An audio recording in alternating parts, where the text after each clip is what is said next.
Well, apparently that did not want me to play that whole intro, so that's fine. We're here. We're here. Hello, everybody. Welcome to the Erudition Network. I am Eddie Phillips. I am the founder of the Erudition Network and the host of this show, which is an interactive history, Black history, and information session that we do on Thursdays to teach Black history and to cover things that have been hidden or not necessarily talked about in history, as we have all gone through school. That's actually a good name, school. But this is an interactive session. I want you to come in, make suggestions, comments, whatever. We want to hear from you. If you are talking to us through our YouTube page or through Facebook, we should see the comments. If I don't see your comment, you're saying something and it doesn't seem that we're seeing it, excuse me, I would ask you then to go to the Erudition Network Facebook page or our YouTube site, and we should be able to see your comments. All right, who's in here with me right now? Sean Anthony, good to see you. Thank you, my son, for being here. This is our first show being back. We've been off for about 2 weeks, dealing with a lot of family issues and things. Eric, good to see you. Yes, thank you, man. Well, I'm glad to be back. We had a lot of things going on. Some of the things I'm going to let Tin and the boys talk about because it directly affects them, and I kind of want them to give you the 411 on that and me not drop it. But let's just say we went to Chicago. Tina's father passed. He was a longtime follower of the show. He would watch on his Google and make suggestions. And he passed away last week. And we went home and we were able to see him before he passed. So it was such a fortuitous thing that we were able to see him a day or two just before he passed, and she was able, and we were able, because we were very close with her father. He would call us on football days and things like that. So I loved interacting with him, and he will be greatly, greatly missed. For Howard Lee Durr, I send that shout out here today because he is my father too. I always told me to call him dad, and I really, really, really, we're really going to miss him. But his legacy lives on in his daughter and in my sons. So he's gone but never forgotten. Mike, my brother Mike, I'm sorry we didn't get a chance to see you while we were in Chicago. But we are always. I'm looking at myself on this thing, and I don't know what StreamYard's doing, but I don't think I'm that pretty. But hey, man, it is what it is. Maybe going through the fire, it does something. But my face look real clear, And I'm like, whoa. So I know you all are saying, what is he talking about? I'm stalling, right? I'm stalling, trying to get people up in here. All right, I got on earlier today and I asked people, hey, what do you want um, me to talk about tonight? Because since we've been gone, uh, isn't that a song? Since we've been, yeah, it's a Kelly Clarkson song. But since we've been gone, I didn't really know what we were going to talk about coming back into the program tonight. Now, mind you, I know there's a whole lot of things going on with Israel and Hamas. There's always something in the media, something in the news. But I wanted to try to focus it and ask you all, what did you want to talk about historically, right? Before I just find something. Oh, and if you haven't done so already, please like, share, subscribe. Like, share, and subscribe. We are trying to grow this network, and we really, really ask you if you can't, let me do this because Teddy's not here. Another thing I want to put out: my son had been very ill. He's always in the background doing everything to help out with the show, run the tickers and things when I forget. And he had he was ill toward our end of our trip in Chicago, greatly ill. And I appreciate all the prayers and people who reached out to us, came to see him in the hospital, Pastor Razor being one of them. And really, really, we appreciate your prayers because it was greatly needed. He's doing a lot better. He's doing a lot better. But I had to put out that shout out for my boy. That's my namesake. That's my son. So I'm gonna put this ticker on because he always gets mad and says, Dad, you always forget to put ticker on. This ticker right here is if you want to financially support the Erudition Network. I don't know why we're froze right there. All of a sudden I look like I'm going to sleep, but I hope you all can still hear me. But if you want to support the Erudition Network financially, that's the donation ticker for that. And we do appreciate anything that you do.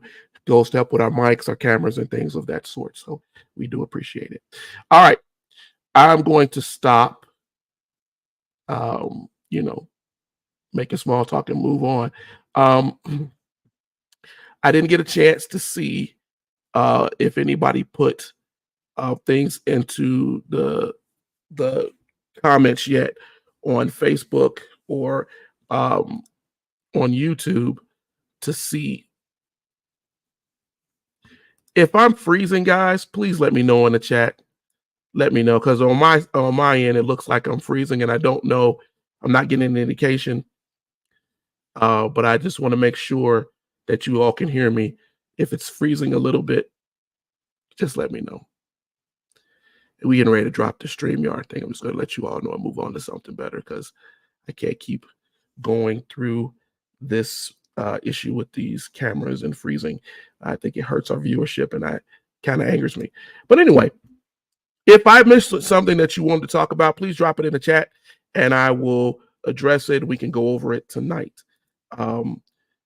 Please do so on our homepage, or if I can't see it, or on our YouTube page, and I guarantee you we will see it in those ways. So I'm here for you. So you said it's freezing up a bit. Yeah, I noticed. I saw comments on Palestine. Mike mentioned Black consumerism. Okay. All right. So you all want to go into the Palestinian issue. Well, I mean, what is it that you want to talk about? Do you want to talk about the history behind it? We could definitely do that. It is obviously a long, drawn out situation. It has been going on, honestly, to be completely honest with you, since the formation. Emil Smith's emancipation, since the formation of Israel in 1948, because many of the Palestinians at the time, when the European Jews came into and helped and started and formed Israel after World War II, the Palestinians were displaced from their homes and land during the creation of Israel. And so this led to a deep resentment for people who have historically lived in that area, right? And so then we went through this whole period from the late 40s into the 70s, where there was so much conflict. And as America financed Israel and its fledgling government, a lot of people ignored the effects that it was having on um, the Palestinian and Jewish Palestinians. People need to understand this is not necessarily a religious thing, right? What did we say here? Black family instructor was my first, and Jada and Will was second. Good evening. Good evening. Thank you for joining us. Thank you for joining us. So here's the thing. We have to really look at what is going on. Nothing justifies murder. I will tell you from a military background, nothing justifies it. Oh, what's up, Key? Man, I'm so mad that we missed you, man. But we had so much going on. But I know you understand. But would have been good to see you, my brother. But the occupation of Palestine has really been the biggest issue, right? Israel occupied the West Bank and the Gaza Strip since the 60s. And when you look at the 6-Day War that happened and all of these other issues that have happened in that area of the world, it is because the sense of injustice.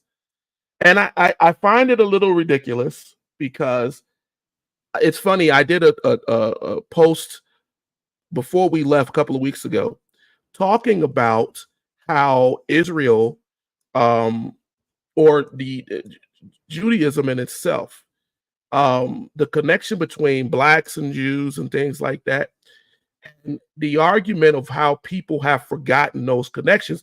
And a lot of those connections that have been forgotten because when the European Jews came and created Israel, these were European people with European mentalities. And unfortunately, the European mentality for over 1,000 years has been very bigoted, biased, if not racist. And it is one of the reasons why some of them were so blown away that Hitler and Mussolini and the evil Axis and people like that could ever want to kill them. And so we forget all of the things that were done and the attention and the help that was given, right, before those times. Before those times, you could see the Palestine and Africa very closely related. In ancient times, they were seen as sister and brother to each other. That was all Africa or African influenced. And so there's a part of that. There's racism, definitely. I don't know if you all saw a couple of years ago the Palestinian soldier kicking the little kid off of a bike. And that's just, I'm sorry, the Israeli person kicking the Palestinian kid off a bike. These are just certain things that were going on. So there's always tension between these two parts of society. And when the Oslo Accords, and I'm old enough to remember, what was it, 1993, right? Israel and Palestine, the Palestinian Liberation Organization, the PLO, they signed the Oslo Accords, which were meant to try to create peace. And those things failed because key issues such as where rights were, where Palestinian people could be, where the Israelites could be, it became a mess. And so by the time we got into our real age, current age, the 2000s, right? Israel was forced in 2005, basically forced by many countries in the world to leave the Gaza Strip. But let's remember, like I said, they'd occupied the Gaza Strip, right, since the 60s. That was in 2005. And then they created a blockade, right? That restricted the movement of people, restricted what they could do, because they didn't want to give up that power.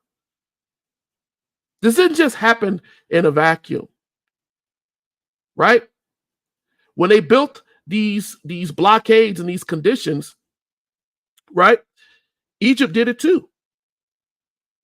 Because Egypt went into this idea, again, just what we talked about a couple of weeks ago, of a European background.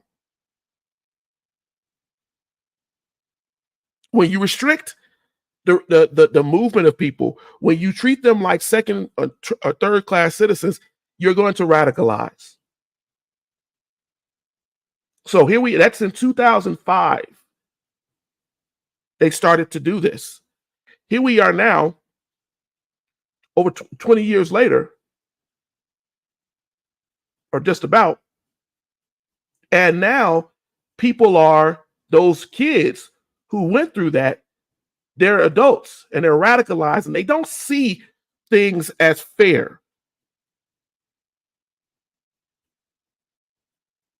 Even though they were supposed to leave, Israel still built settlements, still violated some of the things. It's almost is in the same way as you look at the American Indian, as he kept trying to make, agreements with the American government. And the indigenous people were completely over and over again violated, killed, murdered. So they started to fight back and kill. So they started to go on raids and kill settlers who may have done nothing to them, but they were an example of what they felt was a violation. And unfortunately, because it has now become so political, we have a situation here where nobody wants to see the bad on what they're doing. And in the middle of it are innocents, children, women, men who have done nothing, who are dying. And then you allow radicals in like Hamas, who believes that Israel does not have the right to exist, and have openly to the world called for them to be destroyed. People go to that side and they allow that rhetoric and that evil to grow.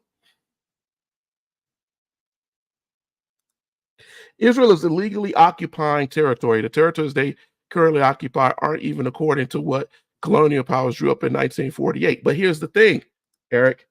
There have been so many agreements that have been made and have been violated. And I'm not disagreeing with you that these things haven't been violated. Right? When you can get convinced, think about Hamas has the ability to convince people to suicide bomb, to kill themselves for the destruction of Israel.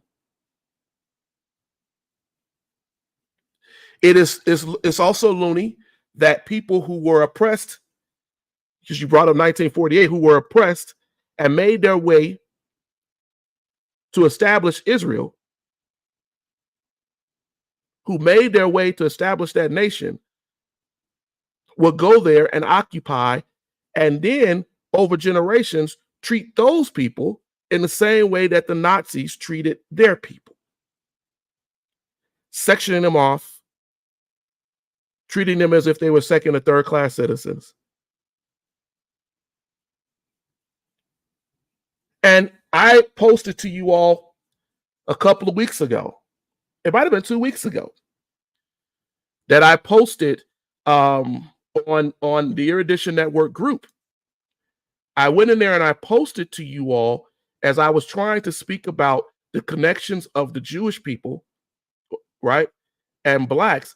And I was trying to show you even then, this is before all of this happened, how people were being treated, minimized, restricted. And I posted those posts not to incite some kind of anger, But for people to really start to get it in their minds that this is a real thing, this is a real problem. And now it's taken the loss of life, right? Murder, assassination, and killing. I'm gonna tell you guys something, as I can say this now. When I first came in the military, one of my first jobs in the military, uh, I was assigned to. This is around the time where the Bosnia Herzegovina issue was dying down, and we were looking at the amount of deaths and killings and murders um, that Milosevic. Again, I'm sorry if it's freezing for you. Not my doing. Trying to make it work. Anyway, that Milosevic had done.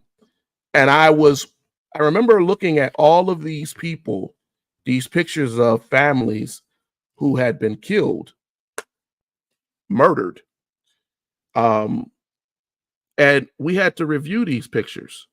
We had to look at these pictures and see to recognize the atrocities. And it was crazy. It was crazy to look at all of that and to see all of those things that were going on, and young babies and people and killed and murdered and all types of things. And looking at that visual example of that, I don't even remember how many pictures that we had to review, that we had to look at. But there was brutality. It was pure. It was pure madness, done because somebody believed that other people didn't have the right to live for a political or religious reason.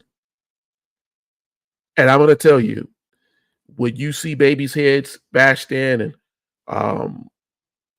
whole families slaughtered sitting on the couch, you realize the evil in this world and to what level that evil can rise to. I think sometimes we see it as a movie, as a thing on television, as a issue that is put out to the world like a quick television news report. And we forget that these are real people living real lives who are dying, being murdered. So my prayers go out to those in Israel and those Palestinians also who had nothing to do with this, who are also suffering. And I hope to recognize that we need to pray during this time and to hold these people up in prayer and really try to look at it and push our leaders to do what is right on all sides. Tyson, I see you said, I think that both sides have called for the other to be destroyed. When you have that much power over someone, water, food, and power, you are the oppressor. Don't get mad when you get punched back. Palestine knows they don't stand a chance. Israel is the dominant force in the region with backing from everyone, and you are never allowed to call out their actions. Okay, Eric, you said exactly, Tyson. This is an oppressive apartheid regimen, and the U.S. is backing it. Well, here's the thing, though, right? There's power. They have a structure there to maintain the power that they need in the Middle East, right?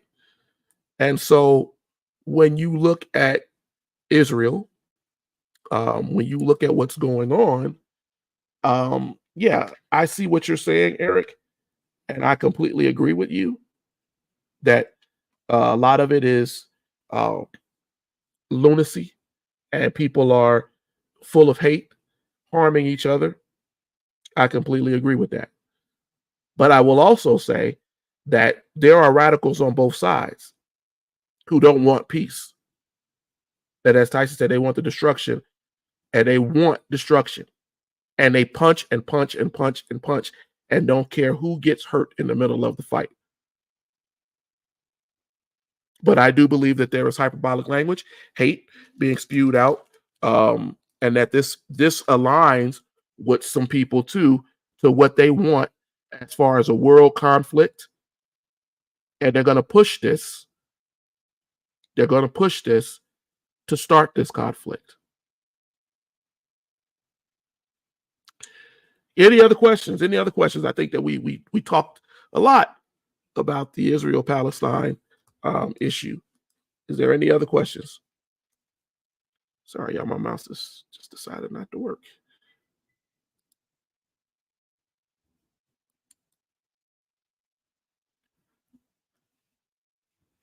There it is.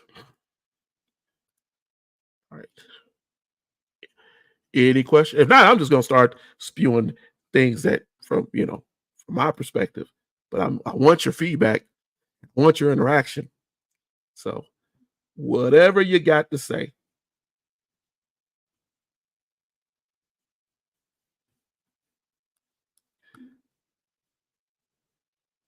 It's funny. I was looking at this thing. I guess I posted. I'm not posted this a couple of days ago. Yeah, about 4 or 5 days ago.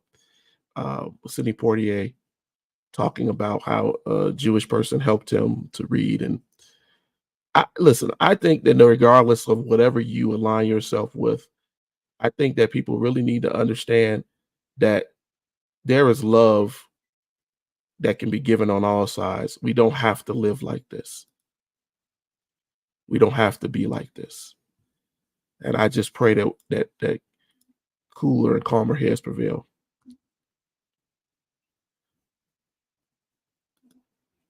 Sean Anthony, prayer is the best weapon given to us, especially since all you need is enough faith and knowledge to change any situation. I agree, my son. I want to know why there is so much difference to one side. Well, there's going to be difference on one side because, again, we have, well, you know this, Tyson, we have stake and keeping Israel afloat. We have pumped billions of dollars into it. There is biblical and historical connection that people believe. There is people focus only on that and don't see the inception of the problem. So he asks why Black people play a big role in consumer markets, yet are very poor. So is that a question? Is that a question? Is that what the question was? Why Black people play a big role in the consumer market, yet are very poor. So we talked about this once before. We talked about this, I don't know how many months ago, and maybe I'll find a link and I'll post that link in here with you all.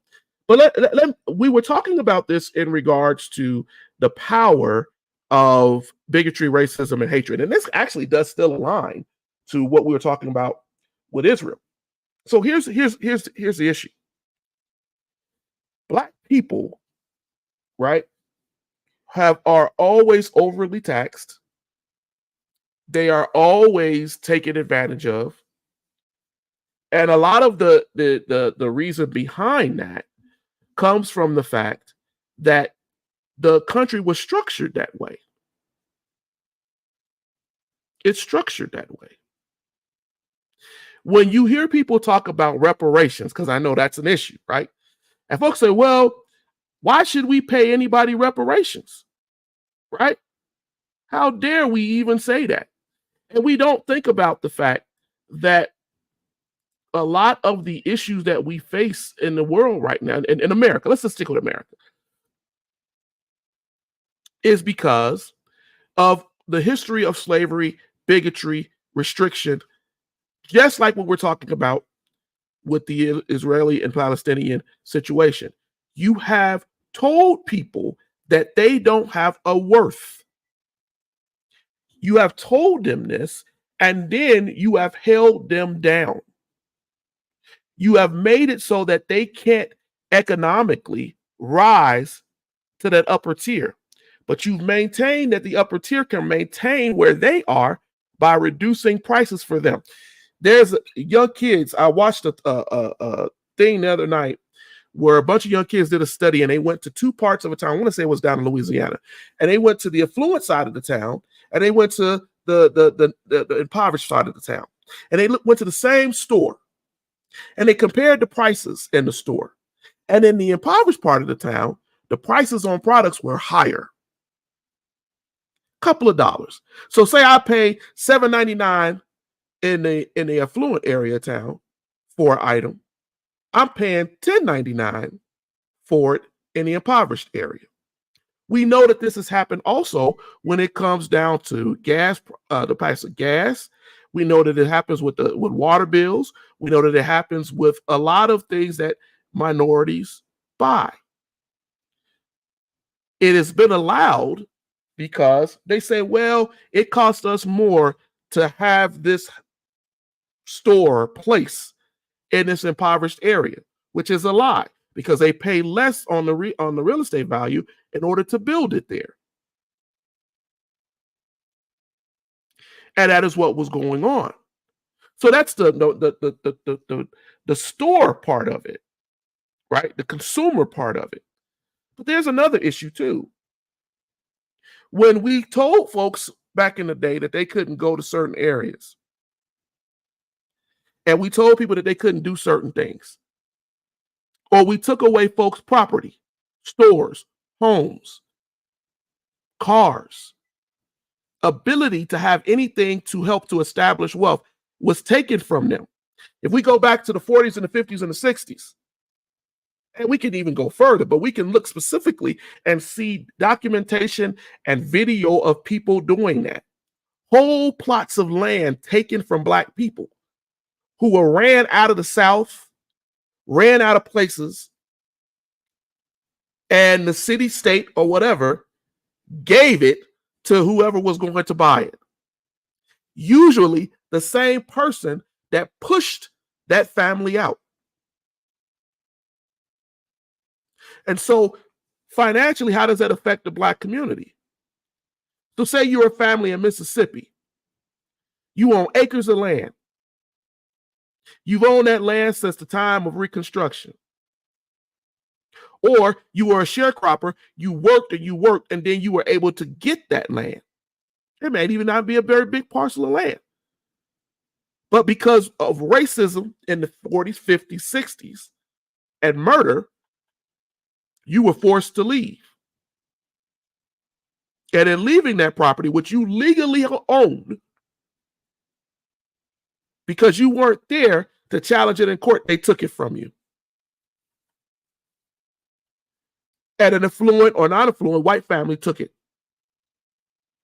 They built homes on it. They started a farm. They don't really own that land. Not legally, they didn't really own it, but they took it. They got the paperwork on it, so to speak. And so your family's living in Chicago, and then great grandfather tells you, hey, we own land down in the, we got to get that land back. But you don't have the legal ability to get a lawyer to go fight to get your family land. A lot of Black people have land that was laid in their family that they don't even know is there because it was taken. This is not Eddie making this up. This is what has happened in the society.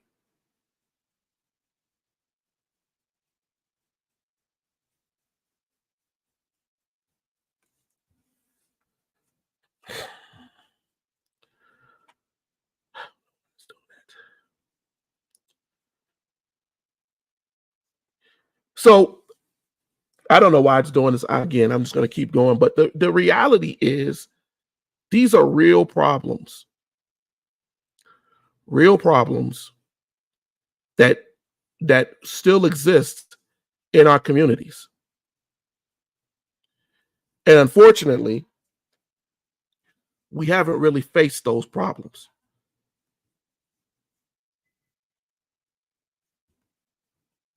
We haven't really faced them. And so our economics, our consumerism, everything that we have is still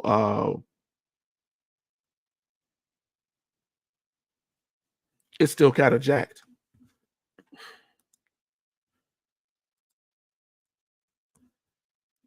Wow, we really are freezing right now. Let me know if you all can still hear me and we're not completely kicked off, and I just don't know that we're kicked off, because I don't know what's going on with that. It's pretty bad. But I want to make sure that I'm giving as much time as I can to some of this stuff.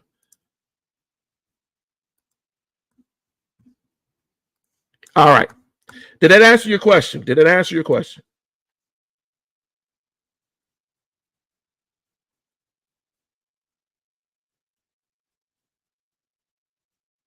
All right. Thank you all. You still hear me? Because I was like, what is going on? But what post? That was the post I wanted to make sure I got it right. Okay. You said Mike said something about consumerism. Yes, I hope that I covered that. If you guys have any other questions, you can post that. Yeah, I mean, we have the ability to play a bigger role now. We just have to understand that past, and we got to be willing to fight for those things that are actually ours.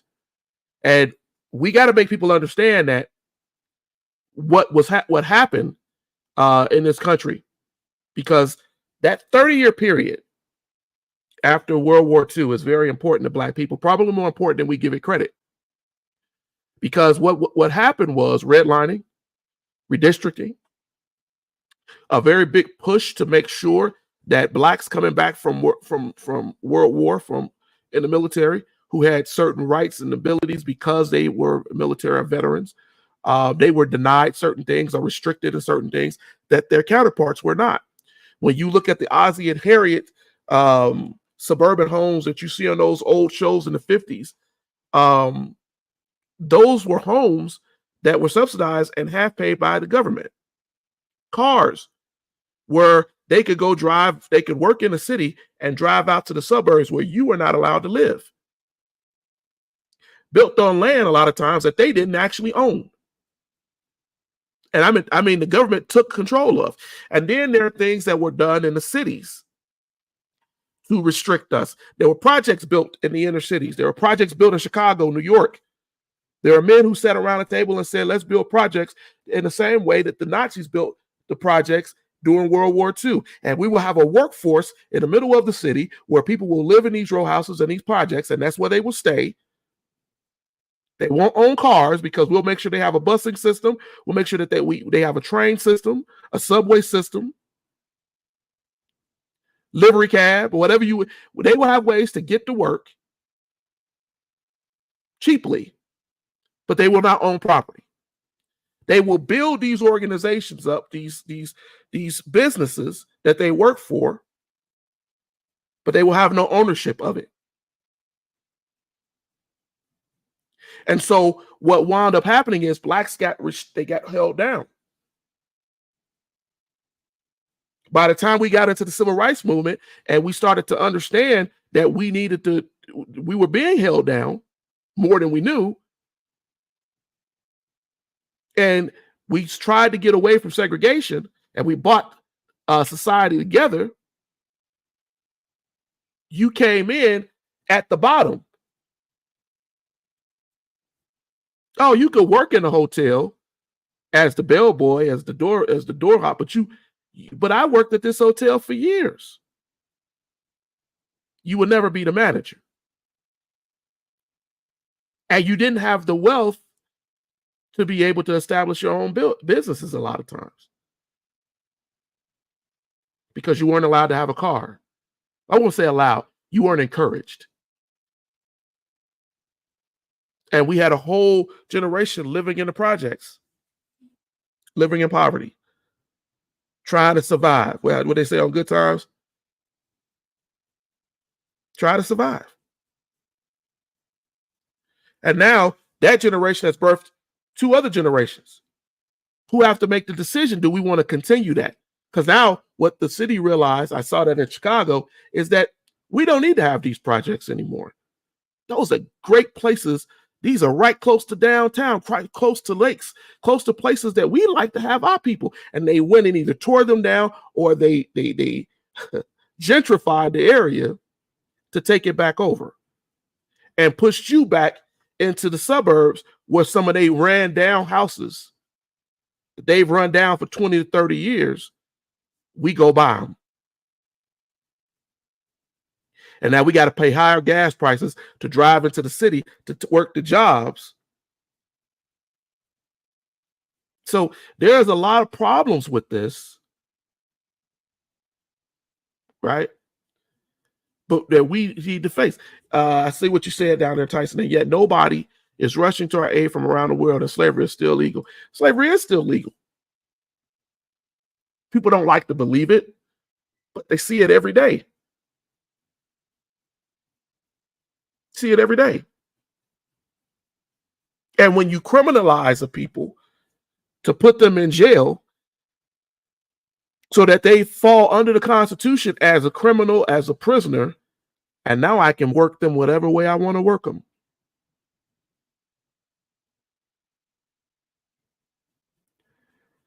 It's the situation that has been going on since before the beginning of this country.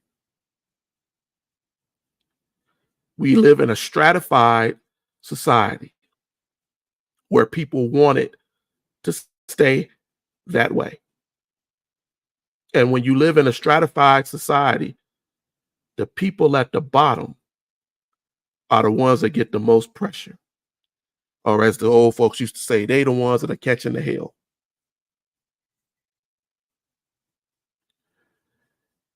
So in order for us to do better, let's investigate that idea. Since we're talking about consumerism, in order for us to do better, we're going to really have to start to know who we are, where we come from. We're going to have to look through our family histories. There's a reason why people don't want you going through your family history and finding the old deeds and paperwork that granddaddy may have owned.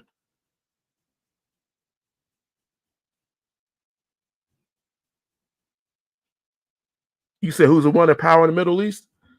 Well, the truth is,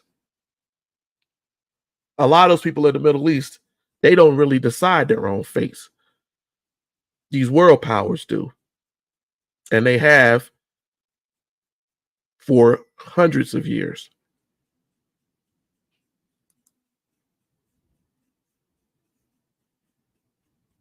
Anything else, you all? Anything else? Pretty good night, pretty good session tonight. And you know, I'm just shooting for whatever you guys are giving. So whatever you have, man, just be fair. It's hard for people to do that. The Bible says Jesus told his commandment was to love as he loved us. People find love to be the hardest thing to do. Anything. I'm here for you tonight. Don't really have a real lesson for you guys tonight. So whatever you have that you want to talk about, hey, drop it in the chat and we will talk about it.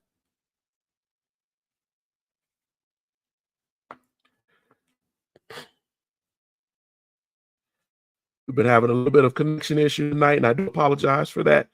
But whatever you have, whatever you want to talk about. Eric, I did not skip your question. I didn't see your question. What is your question?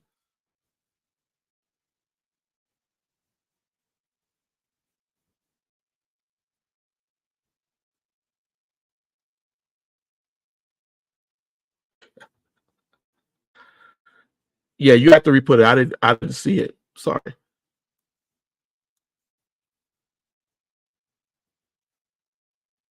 I try to answer your questions as I see them. I'm not ignoring you. I don't want you to think that I'm ignoring you.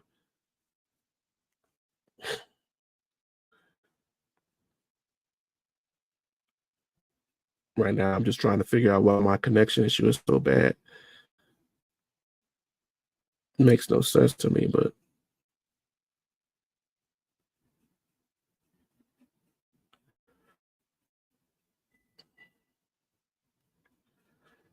go ahead, type it in there. I'll answer you.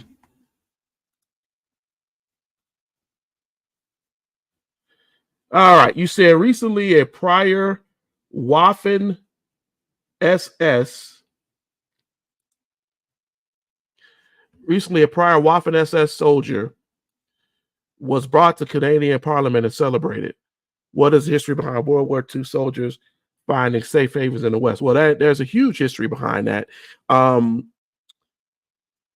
think that we need to understand. I was telling somebody not too long ago. This again goes back. I feel like I'm talking about Jewish people tonight, and I'm trying very hard to be respectful to that. But let's remember something.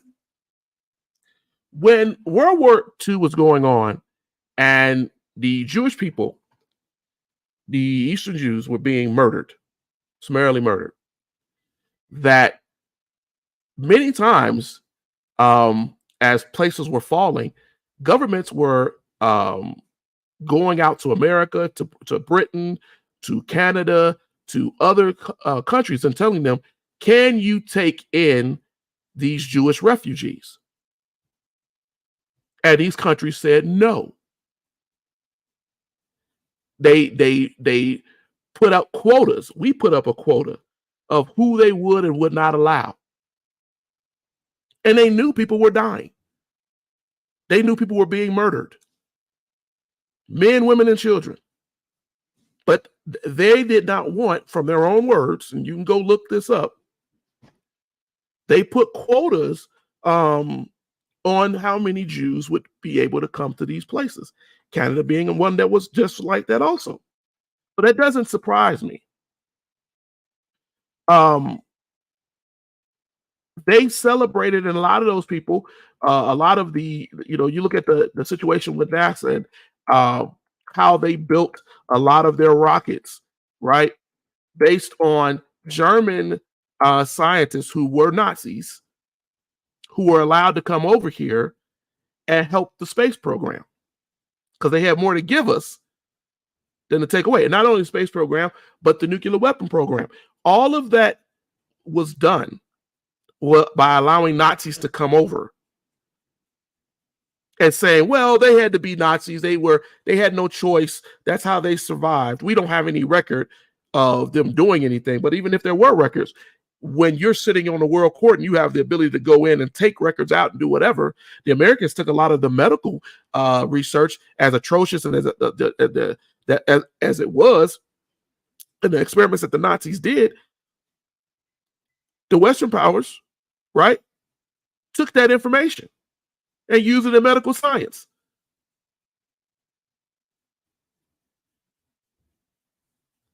So there's a lot of things that we don't face but are real when you look at how he has to be very old,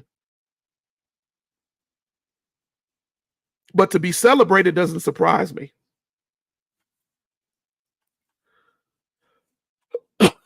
It doesn't surprise me.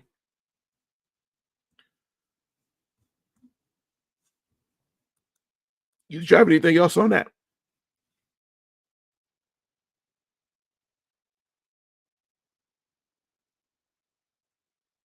Okay,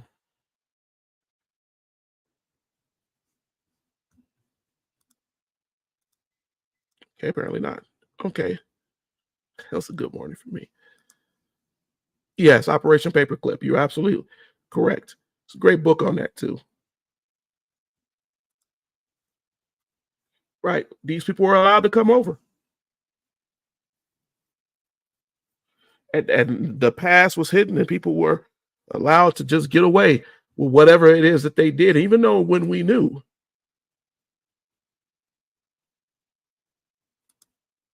they were still Nazis and they brought their ideologies into the highest ranks.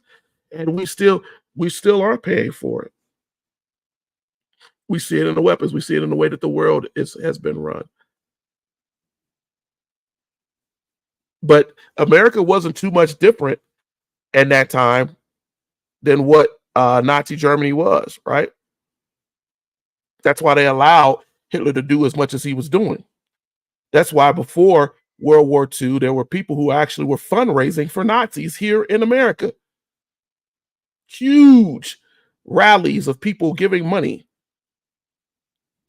You're talking about a country also where here in America, where there's a reason why you had skinheads and Nazis and different people aligning themselves with the KKK, right?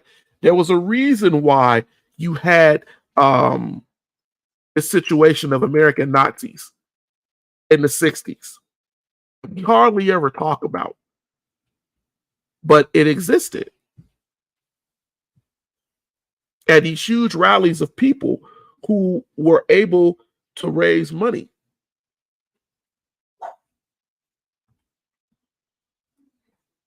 So it is definitely something that we need to consider.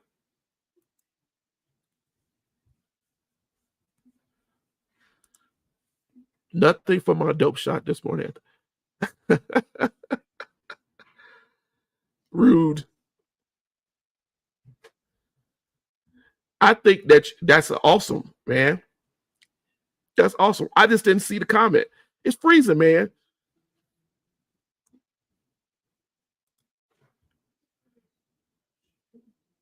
They even created a TV show, A Protected Nazi in America. Oh, yeah, I saw that. You talking about the thing that was on Amazon? Yeah, because it's not a secret. Many people call Israel an apartheid regime. Probably not time tonight, but going into the history of South Africa, apartheid compared to Israel would be good. Well, here's the thing. A lot of the idea of apartheid as it is, right? Will you consider that? Uh, that's an Anglo-Saxon European concept, and it's been that way for a very long time. That concept is not new. I think it is a good thing to go into and to explore, um, and to give attention to. I think we could do that. But yeah, it's insane. It's really insane.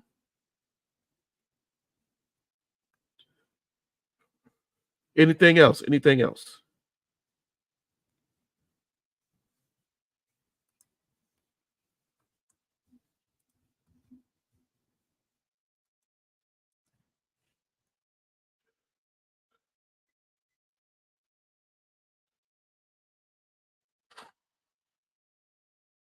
I'm looking. I'm seeing if see if you guys had anything else. We got about 5, 6 more minutes. Sitting there trying to figure out how to keep this thing moving, and. But I think it was a pretty good show tonight. I think you guys covered a lot of things, um, and I hope I provided you with the answers that you needed.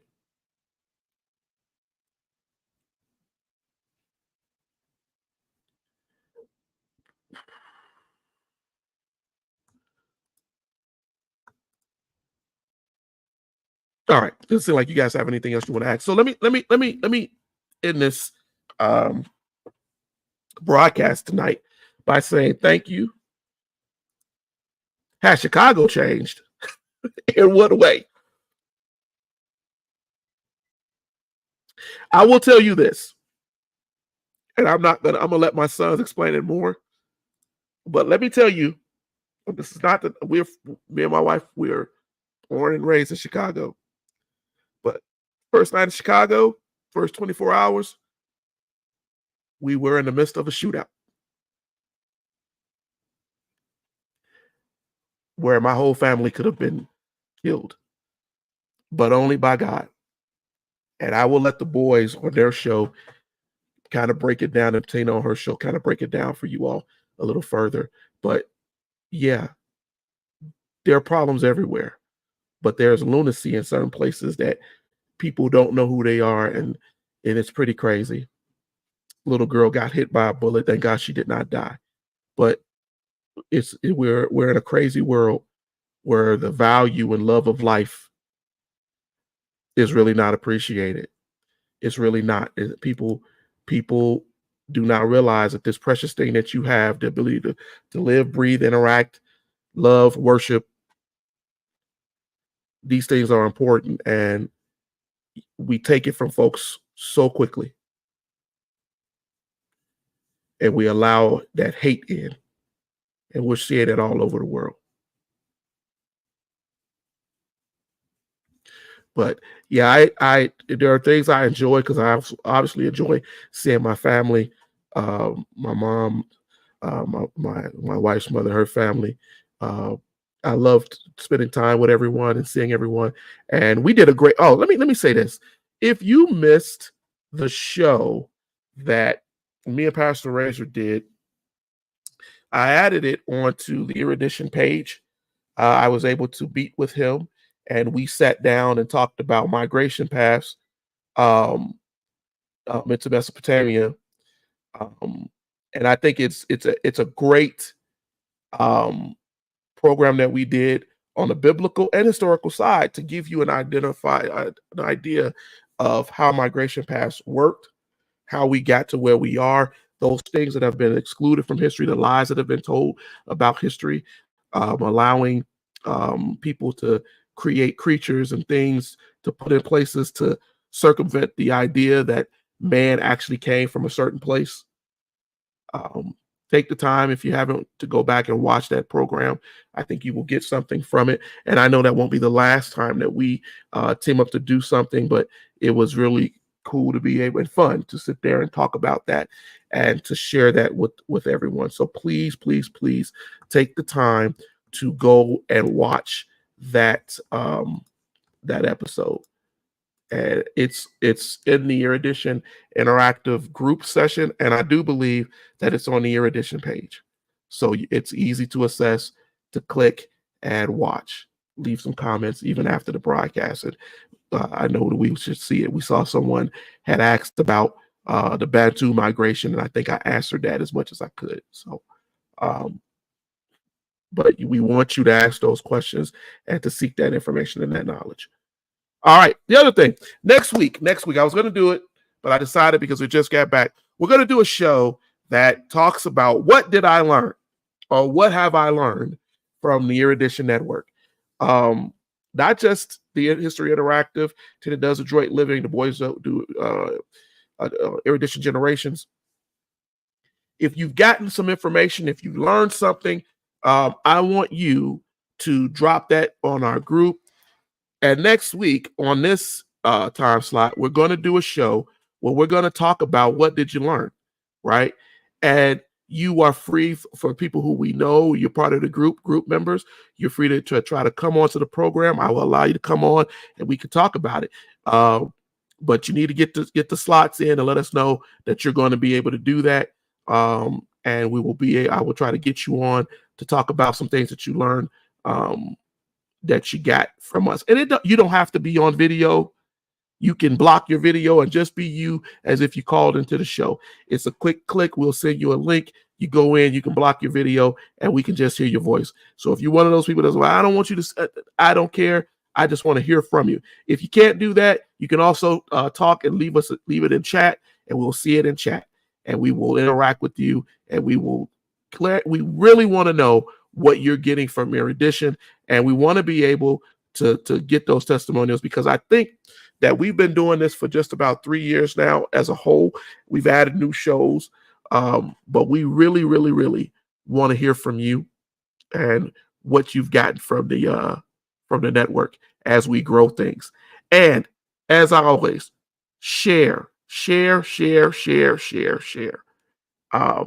We greatly appreciate that. All right, y'all, I'm gonna get out of here. I know we had a little bit of technical difficulties. We're gonna be using a different program come next week. I just use StreamYard because it's what we know and we need to get back on. But we're gonna use a different program next week because I again have ran into problems with them, and I told them if I keep running into problems, then they can go, right? Because I want to make sure we're giving you the best program that we can. All right. So to my friends out there, Eric and Tyson, Mike Wiley, I saw you were in here. Sister Harden, I saw you were in here. Sean Anthony, all of you all, Mike Wiley, listen, we appreciate your support. We appreciate you guys constantly being there for us. We really felt that love going home this time, and we needed it. and the confirmation was to move forward with Erudition and to do more with it, and we are going to do that. We're going to touch and do some things that we haven't done before. So until we see you all next week, I guess, I hope you have a beautiful rest of your week, and know that, we're here to provide this knowledge and understanding and to give this time for you. All right. We'll see you guys next week. Have a good one. Be blessed.